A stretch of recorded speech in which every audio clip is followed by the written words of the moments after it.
আপনাদের মাঝে সংক্ষিপ্ত আকারে একটু কথা বলবেন আমাদের আজকের প্রধান অতিথি জনাব হাকিমুল হক রয়েল মামা।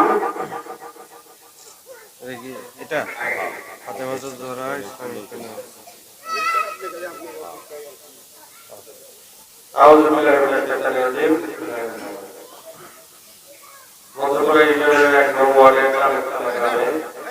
আজকে ফাতেমাতুল জোহরা ইসলামিক কিন্ডার গার্ডেন মাদ্রাসার ওয়াজ দোয়া মাহফিল এবং কোরআন শরীফ বিতরণ অনুষ্ঠানের সম্মানিত সভাপতি ডক্টর মোহাম্মদ রফিকুল ইসলাম উপস্থিত আছেন।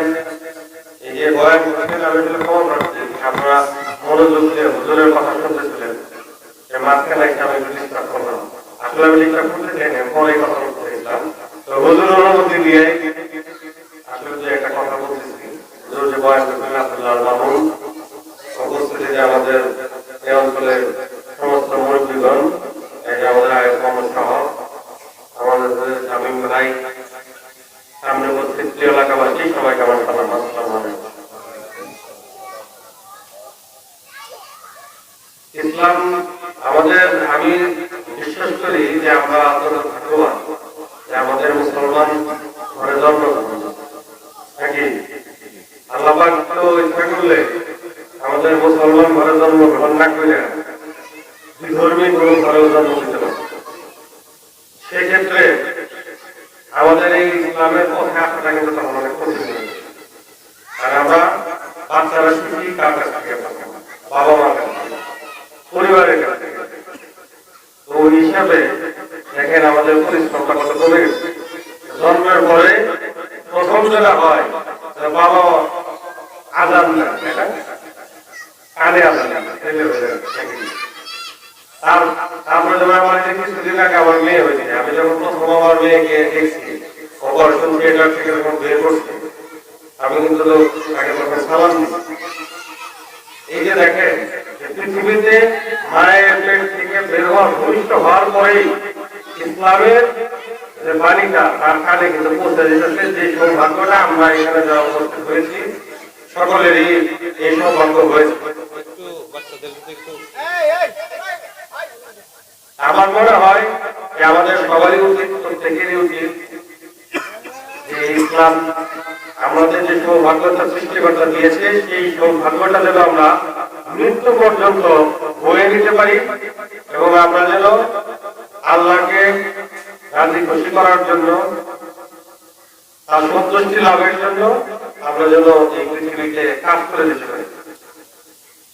আর আল্লাহকে যদি আমরা খুশি করি আদতে তো লাভ আমাদের। এখন দেখেন আপনি একটা চাকরি করেন, আপনার দাদা দায়বদ্ধ থাকে না, মাস শেষে আমার বেতন দিল, আপনি কিন্তু চেষ্টা করেন তার কাজটা ঠিক মতো করার জন্য।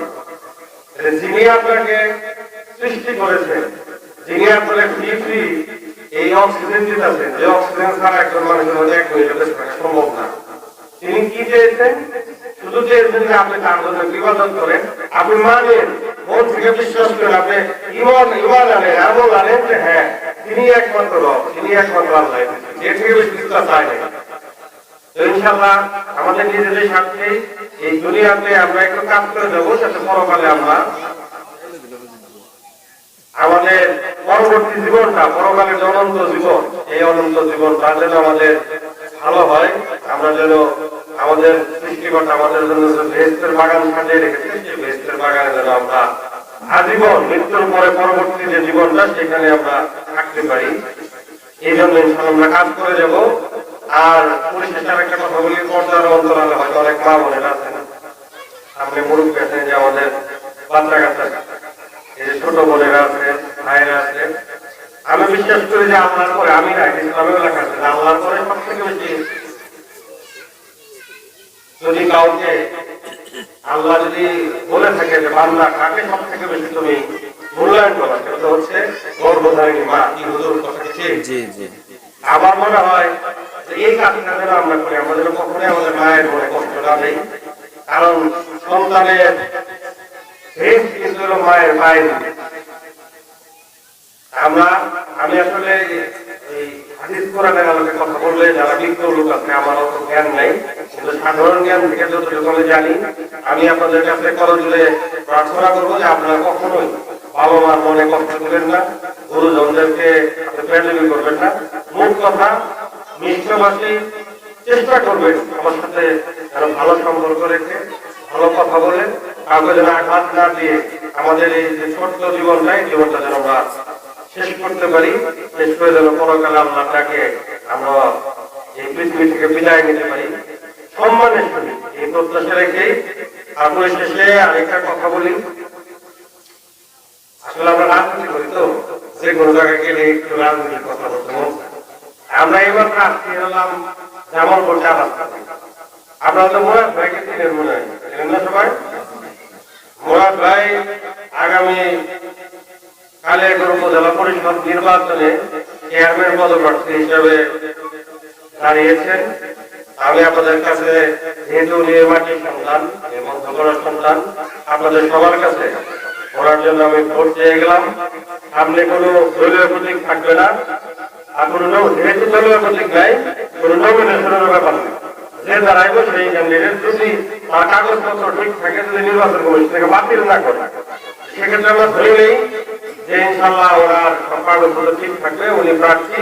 তো সামনে যেহেতু ঠিকই পাক না কেন, আপনারা সবাই মিলে, যেহেতু এলাকার সন্তান, মাটির সন্তান, আপনারা সবাই মিলে আল্লাহর ওয়াস্তে আপনারা তাকে সবাই ভোট দিবেন। ভোট দিয়ে তাকে কালিয়াকৈর উপজেলা নির্বাচনে চেয়ারম্যান পদে বিজয়ী করে আনবেন, এই প্রত্যাশা এবং এই দোয়া করি এবং এই কামনা আপনাদের কাছে করি। আর পরিশেষে আমার জন্য দোয়া করবেন। আমি অত্যন্ত খুশি যে আপনারা আমাকে এখানে ডাকছেন, হয়তো আমার প্রতি একটু ভালোবাসা, সেই জন্য ডাকছেন। আমি যেন এই ভালোবাসার প্রতিদানটা আপনাদেরকে আজীবন দিয়ে যেতে পারি, এই জন্য এই প্রত্যাশা করে আমার জন্য দোয়া করবেন। সুখে দুঃখে আপনাদের পাশে সবসময় থাকতে চাই। আল্লাহ পাক যেন মৃত্যুর পরে অন্তত এই অঞ্চলে মানুষ বলে যে রয় নামে একটা লোক ছিল, সে আসলে খারাপ লোক ছিল না, ভালো লোক ছিল। এই দোয়াটা আমার জন্য করবেন। আর পরিশেষে আপনারাও আপনাদের একটা সমাজে আমার যদি কোনো ভুল ত্রুটি হয়ে থাকে এবং কথায়, তাহলে আমাকে ক্ষমা করে দিবেন। আজকের আপনাদের এই ওয়াজ মাহফিল সফল হোক, আপনাদের সবার নেক মনোবাসনা আল্লাহ পাক পূরণ করুন, এই প্রত্যাশা করে আমি আমার কথা শেষ করছি। আল্লাহ হাফেজ। আসসালামু আলাইকুম ওয়া রাহমাতুল্লাহি ওয়া বারাকাতুহু। এই মুহূর্তে আমাদের আজকের সম্মানিত প্রধান অতিথির বক্তব্য শেষ হলো। আর আমি আমার প্রধান অতিথির কাছে একটি দাবি জানাবো, সেটা আসলে এই মাদ্রাসাটি নতুন হয়েছে, এই মাদ্রাসাটি নতুন হয়েছে। আসিফুল হক রয়েল সাহেব উনি আসলে উনি সরকার মানেন না, উনি কিন্তু আমাদের আমরাই সবাই বলি যে টানের চালাই রয়েলের খামার, ওই আসল রয়েলের খামার।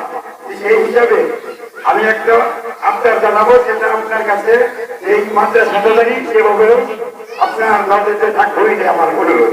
আসসালামু আলাইকুম। একটা দুটো দিয়ে আমি